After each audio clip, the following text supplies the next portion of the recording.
ಇವರು ಕೃಷ್ಣ ಅವರು ಗಾಡಿ ನೋಡೋಕ್ಕಂತ ಬಂದಾಗ ವಿಸಿಟ್ ಮಾಡಿದ್ರು ಗಾಡಿ ನೋಡಿ ಅದ್ರ ಬಗ್ಗೆ ಏನು ಹೇಳಿದ್ದಾರೆ ಈ ವಿಡಿಯೋಲಿ ಕಂಪ್ಲೀಟ್ ರಿವ್ಯೂ. ಅವ್ರು ಕೇಳಿದ್ದು ಕ್ವೆಶನ್ಸ್ಗೆಲ್ಲ ನಾನು ಆನ್ಸರ್ ಮಾಡಿದ್ದೀನಿ. ಗಾಡಿ ಬಗ್ಗೆ ತಿಳ್ಕೊಬೇಕು ಅಂತ ತುಂಬ ಜನ ಕಮೆಂಟ್ಸ್ ಮಾಡ್ತಿದ್ರಲ್ಲ, ಅವ್ರಿಗೋಸ್ಕರ ಸ್ಪೆಷಲಾಗಿ ಈ ವಿಡಿಯೋ ಮಾಡಿದ್ದೀನಿ ನೋಡಿ.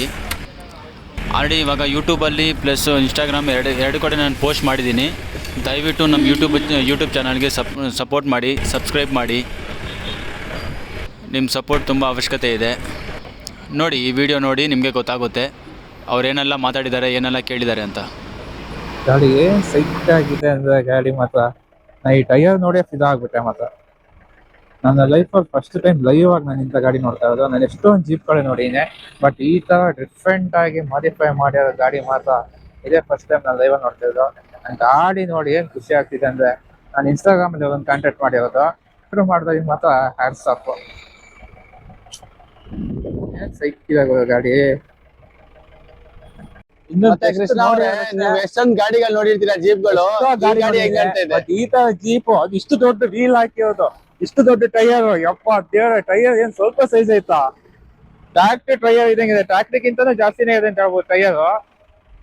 ಆ ಗಾಡಿ ಹೆಂಗ್ ಓಡಿಸ್ತಾರ ಬ್ರೋ, ನೀವು ರಿಯಲಿ ಗ್ರೇಟ್ ಅಂತ ಹೇಳ್ಬೋದು. ಯಾಕಂದ್ರೆ ಗಾಡಿ ಯಪ್ಪ ಬ್ಯಾಲೆನ್ಸಿಂಗ್ ಎಲ್ಲ ಮಾಡೋದಿದೆಯಲ್ಲ, ಅಷ್ಟು ಸುಲಭ ಅಲ್ಲ ಈ ಗಾಡಿ ಮಾತ್ರ ಸೈಕ್ ಆಗಿದೆ. ಸರ್ ಮಾಡ್ತಾ ಹೆಂಗ ಗಾಡಿ ಐತೆ ಗಾಡಿ ಆಚೆ ಬಂದಿತ್ತಲ್ಲ, ಇದಕ್ಕೆ ಗಣೇಶ ಹಬ್ಬ ಇದೆ. ಎಷ್ಟು ಜನ ಬಂದ್ಬಿಟ್ಟು ಶೂಟಿಂಗ್ ಕೊಡಿ ಅಂತಿದ್ದಾರೆ. ನನ್ಗೆ ಯಾರಿಗೂ ಅಂತೂ ಬೇಜಾರಂತೂ ಮಾಡ್ತಾ ಇಲ್ಲ, ಎಲ್ಲ ಒಪ್ಪಿಗೆ ಆಗ್ತಾ ಇದೆ. ಆಲ್ಮೋಸ್ಟ್ 50% ಮಂತ್ ಅಲ್ಲಿ ಆಲ್ಮೋಸ್ಟ್ 12 ಸ್ಲಾಟ್ಸ್ ಎಲ್ಲ ಬುಕ್ ಆಗಿದೆ ಜೀಪ್ಗೆ. ಬುಕ್ ಆಗ್ಬಿಟ್ಟಿದೆ ಗಣೇಶ ಹಬ್ಬಕ್ಕೆ ಅಂತ. ಗಾಡಿ ಸೌಂಡ್ ಏನ್ ಸ್ಮೂತ್ ಇದೆ ಅಂದ್ರು. ನಾನ್ ಸ್ಟಾರ್ಟಿಂಗ್ ಗಾಡಿ ಸೌಂಡ್ ನೋಡಿದಾಗ ಈ ತರ ಸೌಂಡ್ ಇದೆ, ಹೋಗ್ಬೇಕಾದ್ರೆ ಯಾವ ತರ ಫೀಲ್ ಆಗತ್ತ ಅವರಿಗೆ, ಆ ಸೌಂಡ್ ಕಿರಿಕಿರಿ ಅನ್ಸಲ್ಲ ಅನ್ಕೊಂಡೆ. ಬಟ್ ಈಗ ನನಗೆ ಹೋಗ್ತಾ ಇರ್ಬೇಕಾದ್ರೆ ಸೌಂಡೇ ಗೊತ್ತಾಗ್ತಿಲ್ಲ. ಅದು ಆಕ್ಚುಲಿ ರನ್ನಿಂಗ್ ಅಲ್ಲಿ ಇರ್ಬೇಕಾದ್ರೆ ನಿಮ್ಗೆ ಗೊತ್ತಾಗಲ್ಲ.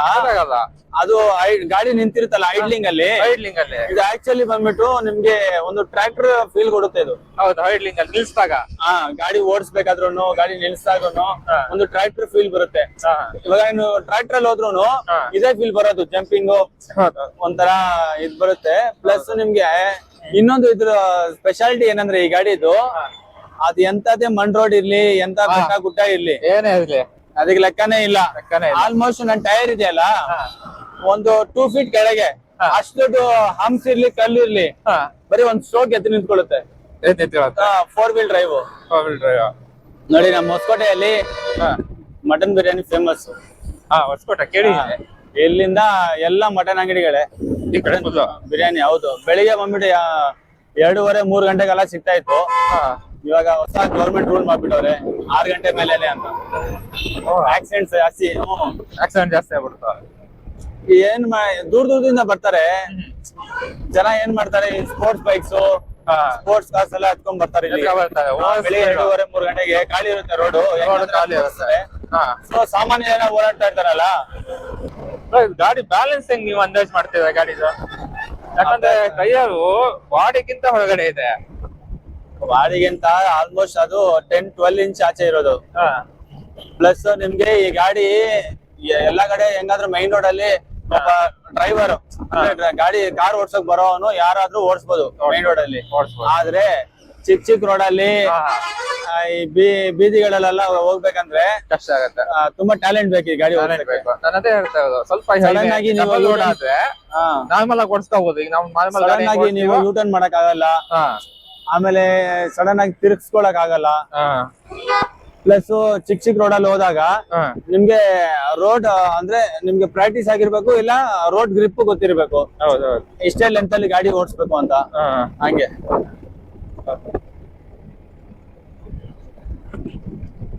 ಜನರ ರಿಯಾಕ್ಷನ್ ಹೆಂಗಿದೆ ಅಂದ್ರೆ, ಗಾಡಿ ಎಲ್ಲಿಂದಲೋ ಬಂದಿದೆ ಅನ್ನೋ ರಿಯಾಕ್ಷನ್ ಜನರಿಗೆ. ಖುಷಿ ಒಂಥರ ಗಾಡಿ ನೋಡಿ. ಬಟ್ ಒಂದಂದ್ರೆ ಈ ಕೆಲವರು ಖುಷಿ ಪಡಕ್ಕಿಂತ ಹೊಟ್ಟೆ ಪಡೋದು ಜಾಸ್ತಿ. ಹೌದು, ಏನ್ ಹೇಳಿ ಅದೇ ನಾನು ಹೇಳ್ತೀನಲ್ಲ, ಈ ಗಾಡಿನ ಎಷ್ಟು ಜೋಪಾನವಾಗಿ ನೋಡ್ಕೊಂತೀನಿ ಅಂದ್ರೆ ಅಷ್ಟು. ಪ್ಲಸ್ ಪಾರ್ಕಿಂಗ್ ಅದಕ್ಕೆ ತುಂಬಾ ಕಷ್ಟ. ಇನ್ನೊಂದು ಏನಂದ್ರೆ ಈ ನಡುವೆ ಜಾಸ್ತಿ ಮಳೆ ಬರ್ತಾ ಇದೆಯಲ್ಲ, ಈ ಮಳೆಯಿಂದ ತುಂಬಾ ಕಷ್ಟ ಆಗ್ಬಿಟ್ಟೈತೆ. ಎಲ್ಲೂ ಸಡನ್ ಆಗಿ ಆಚೆ ಹೋಗಕ್ಕಾಗಲ್ಲ. ಎಲ್ಲಾದ್ರೂ ಗಾಡಿ ಹತ್ಕೊಂಡು ಹೋದ್ರೆ ಮಳೆಯಲ್ಲಿ ಸಿಕ್ಕಾಕೊಂಡ್ರೆ ಕಷ್ಟ ಆಗ್ಬಿಡುತ್ತೆ, ಭಾರಿ ಕಷ್ಟ ಆಗ್ಬಿಡುತ್ತೆ. ಹೌದು, ಮಳೆ ಟೈಮಲ್ಲ ನೀವ್ ಒಳಗಡೆ ನೀರ್ ತುಂಬ್ಕೊಬಿಟ್ರೆ ಹೆಂಗ್ ತೆಗೆದ್ಬಿಡ್ತೇವೆ?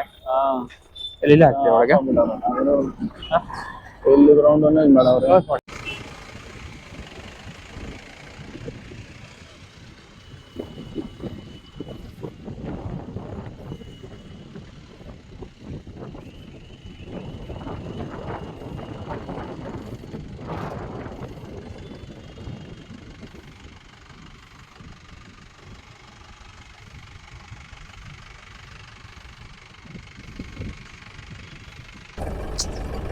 ಕ್ಲಚ್ ಏನ್ ಸ್ಮೂತ್ ಐತಂದ್ರೆ ಗಾಡಿದು. ಜೀಪ್ ಓಡಿಸ್ತಾ ಫೀಲ್ ಆಗ್ತಿಲ್ಲ, ನಾನು ಕಾರ್ ಓಡಿಸ್ತಾ ಫೀಲ್ ಆಗ್ತೈತೆ. ಏನ್ ಸೈಕಿದೆ ಅದು ಗಾಡಿ.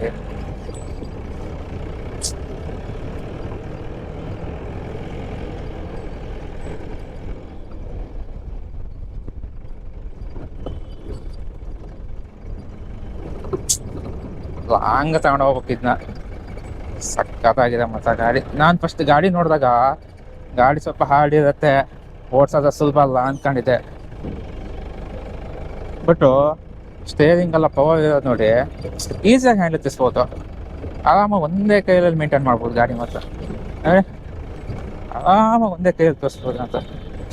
ಗಾಡಿ ಮಾತ್ರ ಎಷ್ಟು ಚೆನ್ನಾಗಿ ಮೇಂಟೈನ್ ಮಾಡ್ಯಾರಂದ್ರೆ ಗಾಡಿ ನೋಡಿ ಮಾತ್ರ ಸಿಕ್ಕಾಗ್ಬಿಟ್ಟೆ. ಒಂದೊಂದಿನ ಟೈಮು ಅಂತ ಬಂದರೆ ಈ ಥರದೊಂದು ಗಾಡಿ ಇಡ್ಬೇಕು ಮಾತ್ರ. ಏನು ಅಷ್ಟು ದೊಡ್ಡ ಟೈರು, ಯಪ್ಪಾ ನಂಗಂತೂ ಸಕ್ಕ ಖುಷಿ ಆಯ್ತು. ಇವಾಗ ನಾನು ಎಷ್ಟು ಥ್ಯಾಂಕ್ಸ್ ಇರೋದು ಕಮ್ಮಿ. ಯಾರು ಕೊಡ್ತಾರೋ ಗಾಡಿ ಈ ಥರ ಗಾಡಿ ಅಂದ್ರೆ ಗಾಡಿ ಮಾತ್ರ.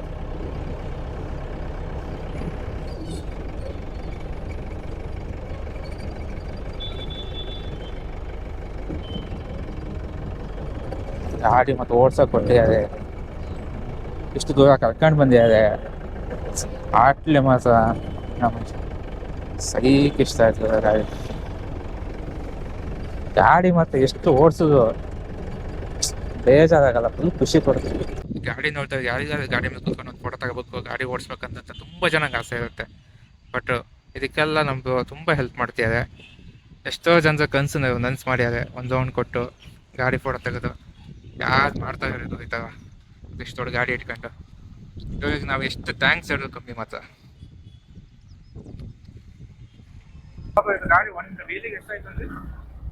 ಇದು ಆಕ್ಚುಲಿ ಟೈರು 4 ಮ್ಯಾಗ್ವಿಲ್ ಹಿಂದೆ ನೋಡಿದಿರಲ್ಲ, ಮ್ಯಾಗ್ವಿಲ್ ಇದೆಯಲ್ಲ ಅಂತ ಮ್ಯಾಗ್ವಿಲ್ 5 ತಗೊಂಡಿದ್ ನಾನು.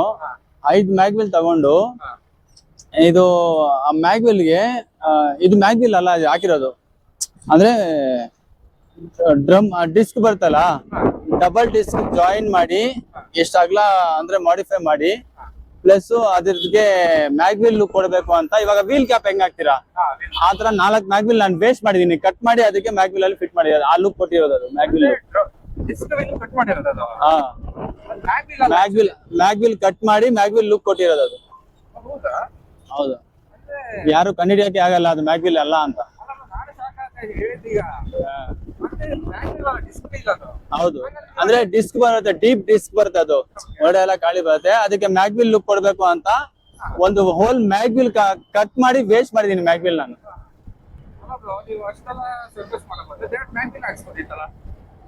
ಡೈರೆಕ್ಟ್ ಮ್ಯಾಗ್ವಿಲ್ ಹಾಕಕ್ ಆಗಲ್ಲ, ಈ ಸೈಜ್ ಮ್ಯಾಗ್ವಿಲ್ ಸಿಗಲ್ಲ. ಮ್ಯಾಗ್ವಿಲ್ ಸಿಗೋದೇ ಇಲ್ಲ ಈ ಸೈಜ್. ತುಂಬಾ ಡೀಪ್ ಇದೆ, ಡೀಪ್ ಬೇಕು, ಪ್ಲಸ್ ಜಾಸ್ತಿ ವೈಡ್ ಬೇಕು. ಇಂಥ ಟೈರ್ಗೆ ಅದು ಮ್ಯಾಗ್ವಿಲ್ ಸಿಗಲ್ಲ. ಡಿಸ್ಕ್ ಬೇಕಾದ್ರೆ ನೀವು ಮಾಡಿಫೈ ಮಾಡ್ಬೋದು, ಇಲ್ಲ ಅಂದ್ರೆ ನೀವು ರೆಡಿಮೇಡ್ ಸಿಗುತ್ತೆ ಡಿಸ್ಕ್. ಆದ್ರೆ ಇದಕ್ಕೆ ಮ್ಯಾಗ್ವಿಲ್ ಮಾತ್ರ ರೆಡಿಮೇಡ್ ಸಿಗಲ್ಲ.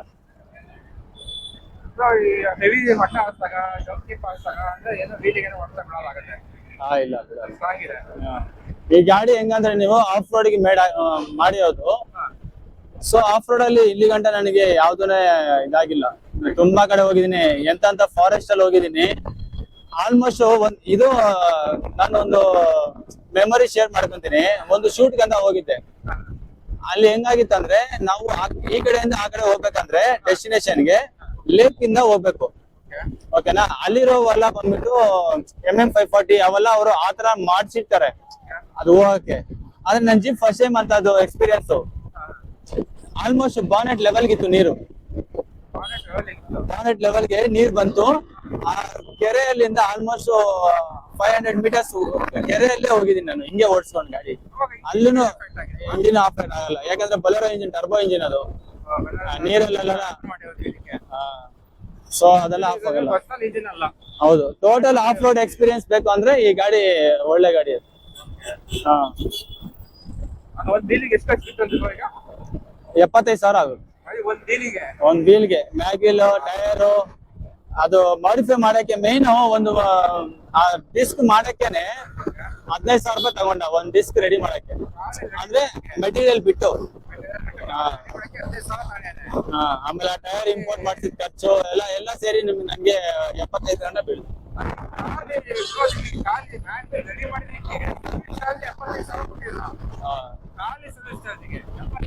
ನಾನೇನಂದ್ರೆ ನಮ್ ವೆಹಿಕಲ್ ಯಾವ್ದೇ ಇಲ್ಲ ಹತ್ರ, 2 ವೀಲರ್ ಇದೆ. ನಾನು ಇಲ್ಲಿವರೆಗೂ ತುಂಬಾ ಗಾಡಿಗಳು ಅದೇ ನಾನು ಹೇಳ್ತೀನಿ, ನಾನು ಒಂದ್ ಮಾತು ಹೇಳಿದ್ದೆ, ತುಂಬಾ ಜನ ಹುಡುಗರು ಕನಸಿರುತ್ತೆ ಅಂತ. ಆ ತರ ಆ ಕನಸನ್ನ ಪೂರೈಸ್ಕೊಳಕ್ಕೆ ನಾನು ಎಷ್ಟೆಲ್ಲ ಪಾಟ್ಲೆ ಬಿದ್ದಿದ್ದೀನಿ ಅಂದ್ರೆ, ಕಷ್ಟಪಟ್ಟಿದ್ದೀನಿ, ದುಡಿಮೆ ಮಾಡಿದೀನಿ, ಪ್ಲಸ್ ನಾಲೆಡ್ಜ್ ಇದೆ, ಟ್ಯಾಲೆಂಟ್ ಇದೆ, ಮಾಡಿಫೈ ಮಾಡ್ತೀನಿ ವೆಹಿಕಲ್ಸ್ ಎಲ್ಲ. ಸೊ ಮತ್ತೆ ನಾನು ರೀಸೇಲ್ ಮಾಡ್ಬಿಡ್ತೀನಿ. ಸೊ ಅಲ್ಲಿ ನನಗೆ ಅಂದ್ರೆ ದುಡ್ಡು ವ್ಯರ್ಥ ಆಗಿಲ್ಲ. ನಾನು ಎಷ್ಟೇ ಮಾಡಿಫೈ ಮಾಡಿದ್ರು ಗಾಡಿಗಳು ಒಳ್ಳೆ ರೇಟಿಗೆ ಸೇಲ್ ಮಾಡಿದೀನಿ.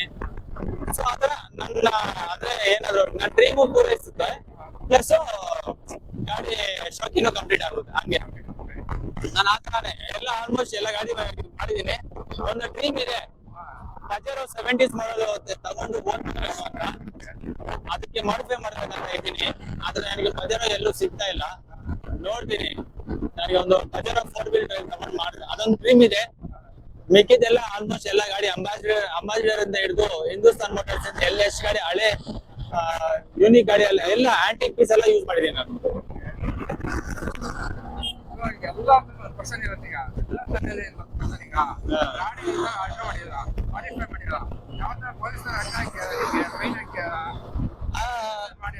ಒಂದು ಇನ್ಸಿಡೆಂಟ್ ಹೇಳ್ತೀನಿ. ಆಕ್ಚುಲಿ ಒಂದು ಮೂವಿ ಶೂಟ್ ಅಂತ ನಾನು ಹೋಗಿದ್ದೆ, ಸಕಲೇಶ್ಪುರ ಹೋಗಿದ್ದೆ. ಆ ಮೂವಿ ಶೂಟ್ ಹೋಗ್ಬೇಕಾದ್ರೆ ಆಕ್ಚುಲಿ ಅದು ನಾನು ವಿತ್ ಪರ್ಮಿಷನ್ ಹೋಗಿದ್ದು. ಇಲ್ಲಿ ನಮ್ಮ ಲೋಕಲ್ ಪೊಲೀಸ್ ಅಲ್ಲಿ ತಗೊಂಡು ಪರ್ಮಿಷನ್ ತಗೊಂಡು ಹೋಗಿದ್ದೆ ನಾನು. ಹೌದು, ನಾನು ಪರಿಚಯ ಇದ್ದಾರೆ ಪೊಲೀಸ್, ಮಾತಾಡ್ಕೊಂಡು ಹೋಗ್ತೀನಿ ನಾನು. ಅದು ನನ್ಗೆ ಗೊತ್ತಿಲ್ಲ, ಬೇರೆ ಊರು. ಸೊ ನಾನು ಅಲ್ಲಿಗೆ ಹೋದಾಗ ಮೂವಿ ಶೂಟ್ ಮಾಡ್ತಾರಲ್ಲ, ಅವ್ರೇನ್ ಮಾಡಿದಾರೆ, ನನಗೆ ಪರ್ಮಿಷನ್ ತಗೊಂಡಿದೀವಿ ಫಾರೆಸ್ಟ್ಗೆ ಅಂತ ಹೇಳಿದ್ರು. ಆದ್ರೆ ಅವರು ಅಲ್ಲಿರೋ ರೆಸಾರ್ಟ್ ಅವರು ವಿತೌಟ್ ಪರ್ಮಿಷನ್ ನನ್ ಕರ್ಕೊಂಡು ಹೋಗಿದ್ರು. ಅವ್ರು ಶೂಟ್ ಮುಗಿಸ್ಕೋಬೇಕಾದ್ರೆ ಅಲ್ಲಿರೋ ಕ್ಯಾಮ್ರಾ ಅಲ್ಲಿ ನನ್ ಗಾಡಿ ಶೂಟ್ ರೆಕಾರ್ಡ್ ಆಗಿ ಪೊಲೀಸ್ ಅವರು ಹಾಸನ್ ಟೋಲ್ ಹತ್ರ ನನ್ನ ಬ್ಲಾಕ್ ಮಾಡಿದ್ರು. ಬ್ಲಾಕ್ ಮಾಡ್ಬಿಟ್ಟು ಈ ತರ ಜೀಪು ನೀನು ಯಾವ ಪರ್ಮಿಷನ್ ತಗೊಂಡು ಈ ತರ ಹೋಗ್ಬಿಟ್ಟಿದ್ದೆ ನಾನು ಹೇಳಿದ್ರೆ ಈ ತರ ಅಂದ್ಬಿಟ್ಟು. ಆಮೇಲೆ ಅವ್ರಿಗೆ ರೆಸಾರ್ಟ್ ಅವ್ರು ಕಾಲ್ ಮಾಡಿದ್ರೆ ಅವ್ರು ಮಾತಾಡಿದ್ರು. ಅವ್ರು ಮಾತಾಡ್ಬಿಟ್ಟು ಹೌದು ಈ ತರ ಪರ್ಮಿಷನ್ ತಗೊಂಡಿದ್ವಿ ಹಿಂಗೆ ಮ್ಯಾನೇಜ್ ಮಾಡಿದ್ರು. ಸೊ ಅಂತ ಟೈಮಲ್ಲೂ ಆ ಪೊಲೀಸ್ ಸಾಹೇಬ್ರು ನನ್ನ ಗಾಡಿಯಲ್ಲಿ ಕುತ್ಕೊಂಡು ಅದೆಷ್ಟು ಫೋಟೋಸ್ ತಗೊಂಡ್ರು ಗೊತ್ತಾ, ಅವ್ರಿಗೆ ಆಸೆನೆ ಕಂಪ್ಲೀಟ್. ಅಂದ್ರೆ ಅವ್ರ ಹೆಂಗಂದ್ರೆ ಅವ್ರು ಎಕ್ಸ್ಪ್ಲೇನ್ ಮಾಡಕ್ಕೆ ಆಗಿಲ್ಲ. ಆ ಗಾಡಿಯಲ್ಲಿ ಕುತ್ಕೊಂಡು ಅಷ್ಟು ಫೋಟೋಸ್ ವಿಡಿಯೋಸ್ ತಗೊಂಡು ಯಾರ್ಯಾರಿಗೋ ವಿಡಿಯೋ ಕಾಲ್ ಮಾಡಿ ಅದೆಲ್ಲ ತೋರಿಸಿದ್ರು. ಸೊ ಇದು ರಿಜಿಸ್ಟರ್ಡ್ ವೆಹಿಕಲ್, ಇದು ನಾನೇನು ಮಾಡಿಫೈ ಮಾಡಿ ಕಾನೂನು ವಿರುದ್ಧವಾಗಿ ಏನು ಮಾಡಿಲ್ಲ. ಇದು ರಿಜಿಸ್ಟರ್ಡ್ ಗಾಡಿ. ಏನಂದ್ರೆ ಮ್ಯಾಗ್ವಿಲ್ ಎಲ್ಲ ಏನಿದೆ ದೊಡ್ಡದು ಹಾಕಿದೀನಿ. ಇದೇನಂದ್ರೆ ಆಫ್ ರೋಡಿಂಗ್ ಮೇನ್, ಇದು ಶೂಟಿಂಗ್ ಪರ್ಪಸ್ ಅಂತ ಮಾಡಿರೋದು. ಪರ್ಸನಲ್ ಯೂಸ್ ಅಂತ ನಾನು ಗಾಡಿ ಜಾಸ್ತಿ ಯೂಸ್ ಮಾಡಲ್ಲ. ಶೂಟಿಂಗ್ ಮಾಡ್ಬೇಕು, ವಿಡಿಯೋ ರೆಕಾರ್ಡ್ ಮಾಡ್ಬೇಕು, ಯಾರಾದ್ರೂ ಮೂವಿ ಶೂಟ್ಸ್ ಬುಕ್ ಮಾಡ್ಕೊಂಡ್ರು ಅಂತ ಟೈಮಲ್ಲಿ ಮಾತ್ರ ಗಾಡಿ ಯೂಸ್ ಮಾಡ್ತೀನಿ. ಆಫ್ ರೋಡಿಂಗ್ ಹೌದು, ಮೂವಿ ಶೂಟ್ಸ್ ಅಂತ ಇದ್ದಾರೆ. ಇವಾಗ ನಾನು ತುಂಬಾ ವರ್ಷದಿಂದ ಗಾಡಿ ಯೂಸ್ ಮಾಡ್ತಿದ್ದೆ. ಆದ್ರೆ ಯಾವಾಗೂ ನಾನು ಅನ್ಕೊಂಡಿರ್ಲಿಲ್ಲ ಯೂಟ್ಯೂಬ್ ಮಾಡ್ಬೇಕು, ಇಲ್ಲ ಇನ್ಸ್ಟಾಗ್ರಾಮ್ ಅಂದ್ರೆ ಸೋಷಿಯಲ್ ಮೀಡಿಯಾಗೆ ಮಾಡ್ಬೇಕು ಅಂತ. ಅದನ್ನು ನನ್ಗೆ ತುಂಬಾ ಜನ ಪಬ್ಲಿಕ್ ಏನಂದ್ರೆ ರಿಯಾಕ್ಷನ್ ಇದೆ, ಪಬ್ಲಿಕ್ ರಿಯಾಕ್ಷನ್. ಅವು ಯಾರೋ ಒಬ್ರು ಸಜೆಸ್ಟ್ ಮಾಡಿದ್ರು, ಬ್ರದರ್ ನನ್ ತರಾನೇ ತುಂಬಾ ಜನ ಕನ್ಸ್ಕೊಂಡು ಇಟ್ಕೊಂಡಿರ್ತಾರೆ, ಅವ್ರು ನೋಡ್ಬೇಕಂತಾರೆ, ನಿಮ್ ಗಾಡಿ ನಾಳೆಗೆ ನೋಡ್ತಾರೆ ಹಾಕಿ ಅಂತ. ನಾನು ಯಾವಾಗ ಒಂದ್ ವಿಡಿಯೋ ಹಾಕಿದ್ದೆ ಅವಾಗ ನನ್ಗೆ ಏನ್ ರೆಸ್ಪಾನ್ಸ್ ಸಿಕ್ತು. ಅದಾದ್ಮೇಲೆ ನನ್ಗೂ ಅದನ್ನು ಒಂದ್ ಶೋಕಿ ಮಾಡ್ಕೊಬಿಟ್ಟೆ. ಆಮೇಲೆ ನಾನೊಬ್ಬನೇ, ನನ್ಗೆ ಯಾರು ಜೊತೆಯಲ್ಲಿ ಇಲ್ಲ. ನಾನ್ ವಿಡಿಯೋ ರೆಕಾರ್ಡ್ ಮಾಡ್ಬೇಕಾದ್ರು ನೋಡಿ ಅದು ಫಿಟ್ ಮಾಡ್ಕೊಂಡಿದೀನಿ, ಅಲ್ಲಿ ಕ್ಯಾಮ್ರಾ ಫಿಟ್ ಮಾಡ್ಬಿಡ್ತೀನಿ. ಬಿಟ್ರೆ ಅದ್ ಕ್ಯಾಮ್ರಾ ಫಿಟ್ ಮಾಡ್ಕೊಂಡಿದೀನಿ, ಬಿಟ್ರೆ ಇದ್ ಮಾಡ್ಕೊಂತೀನಿ, ಬಿಟ್ರೆ ಇದ್ರಲ್ಲಿ ಸೆಲ್ಫಿ ಸ್ಟಿಕ್ ಅಲ್ಲಿ ರೆಕಾರ್ಡ್ ಮಾಡ್ಕೊಂತೀನಿ ನಾನು ಒಬ್ಬನೇ. ಸೊ ಆ ತರ ಸ್ಟಾರ್ಟ್ ಮಾಡಿದೆ ಅದು. ಇನ್ನು ನಾನು ರೀಸೆಂಟ್ ಆಗಿ 1.5 month ಆಗಿದ್ದು ವಿಡಿಯೋಸ್ ಎಲ್ಲ ಹಾಕಿ, ಅದ್ರಲ್ಲಿ ಸ್ವಲ್ಪ ಪಾಪ್ಯುಲರ್ ಆಗಿದೆ. ಹಳೆವಲ್ಲ ನಂದು ಬಾಡಿ ಬಿಲ್ಡಿಂಗು ಇಲ್ಲ ನಮ್ಮ ಮಕ್ಕಳದು ಅದೇ ಆಗಿರೋದು ವಿಡಿಯೋಸ್ ನಾನು. ಇನ್ಸ್ಟಾಗ್ರಾಮ್ ಅಕೌಂಟ್ ನನ್ನ ಪೇಜ್ ಅಲ್ಲಿ ಹಾಕಿರ್ತೀನಿ, ಯೂಟ್ಯೂಬ್ ಅಲ್ಲಿ ತುಂಬಾ ಜನ ಫ್ಯಾನ್ಸ್ ಇದ್ದಾರೆ ಗಾಡಿಗೆ. ಡೈಲಿ ಮಾಡೋ ವಿಡಿಯೋ ತುಂಬಾ ಚೆನ್ನಾಗಿದೆ. ತುಂಬಾ ಜನ ಗಾಡಿ ತಗೋಬೇಕಾದ ಕನ್ಸು ಇರುತ್ತೆ, ಬಟ್ ತಗೊಳಕ್ಕಾಗಲ್ಲ. ಹೌದು, ವಿಡಿಯೋ ನೋಡ್ಕೊಂಡಾಗ ಖುಷಿಯಾಗಿರುತ್ತೆ ಅವರು. ಅದೇ ನನ್ಗೆ ಯೂಟ್ಯೂಬ್ ಇಂದ ಫಾಲೋ ಮಾಡ್ಕೊಂಡು ತುಂಬಾ ಜನ ಕೇಳ್ತಾರೆ ಮೀಟ್ ಆಗ್ಬೇಕು ಅಂತ. ನಾನು ಯಾರಿಗೂ ನೋಯ್ಸಲ್ಲ, ಎಲ್ಲಾರ್ನು ಮೀಟ್ ಆಗ್ತೀನಿ. ಯಾರಾದ್ರೂ ಇಲ್ಲಿ ಟೈಮ್ ಮಾಡ್ಕೊಂಡ್ ಬೇಕಾದ್ರೆ ಅವ್ರನ್ನ ಮೀಟ್ ಆಗ್ತೀನಿ. ನೀವು ಶಿವಮೊಗ್ಗದಿಂದ ಬಂದ್ರಿ, ನಾನ್ ನಿದ್ದೆ ಕಟ್ಕೊಂಡ್ ಬಂದಿಲ್ವಾ? ಸೊ ಯಾರು ಇಲ್ಲ ಅಂತ ಹೇಳಲ್ಲ, ಯಾಕಂದ್ರೆ ನಾನು ಪರ್ಸನಲ್ ಎಕ್ಸ್ಪೀರಿಯನ್ಸ್ ಮಾಡಿರೋ ಫೀಲ್ ನನಗೂ ಅರ್ಥ ಆಗುತ್ತೆ. ದೂರದಿಂದ ಬರೋರು ನೋಡ್ಬೇಕು ಗಾಡಿ, ವಿಡಿಯೋ ತಗೋಬೇಕು, ಫೋಟೋ ತಗೋಬೇಕಂದ್ರೆ ನಾವು ಸಪೋರ್ಟ್ ಮಾಡ್ತೀವಿ, ಅದ್ರಲ್ಲಿ ಏನಿಲ್ಲ.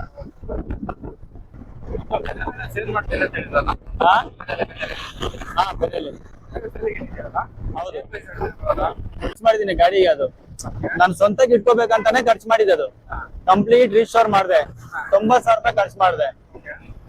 ಅದೇನಂದ್ರೆ ಇವಾಗ ನಾನು ಜಾಸ್ತಿ ಯೂಸ್ ಮಾಡ್ತಾ ಇಲ್ಲ ಗಾಡಿ. ಅದು ಪ್ಲಸ್ ಇವಾಗ ನಾನು ಹಯಾಬುಜಾ ತಗೋಬೇಕಂತಿದ್ದೀನಿ, ಅಪ್ಗ್ರೇಡ್ ಮಾಡೋಣ ಅನ್ಬಿಟ್ಟು ಖರ್ಚು ಮಾಡಿನೂ ಬೇರೆ ಅವ್ರಿಗೆ ಬೆನಿಫಿಟ್ ಅಷ್ಟೇ. ಎಲ್ಲ ಕಂಪ್ಲೀಟ್ ಗಾಡಿ ಖರ್ಚು ಮಾಡಿದೀನಿ. ಒಂದ್ 3-4 ವರ್ಷ ಅವ್ರ ಕೈ ಕೊಟ್ಟಾನೆ ಇರಲ್ಲ, ಎಲ್ಲ ಕಂಪ್ಲೀಟ್ ರೆಡಿ ಇದೆ ಗಾಡಿ. ಸೊ ಅದಕ್ಕೋಸ್ಕರ ಅಪ್ಗ್ರೇಡ್ ಮಾಡೋಣ ಅಂತ ಕಾರಣಕ್ಕೋಸ್ಕರ ಸೇಲ್ ಮಾಡ್ತಾ ಇದ್ದೀನಿ. ಸ್ಕ್ರಾಚ್ ಕಂಪ್ಲೀಟ್ ಗಾಡಿ ರೆಡಿ ಮಾಡಿರ್ತೀವಿ, ನಟ್ಟು ಬೋಲ್ಟ್ ಇಂದ ಹಿಡಿದು ಎಲ್ಲ ಕಂಪ್ಲೀಟ್ ಗಾಡಿ ಅಂದ್ರೆ ನಾವು ಅಸೆಂಬಲ್ ಮಾಡಿರೋದು ಗಾಡಿ. ಇವೆಲ್ಲ ಶೋರೂಮ್ ಅಲ್ಲಿ ಸಿಗಲ್ಲ.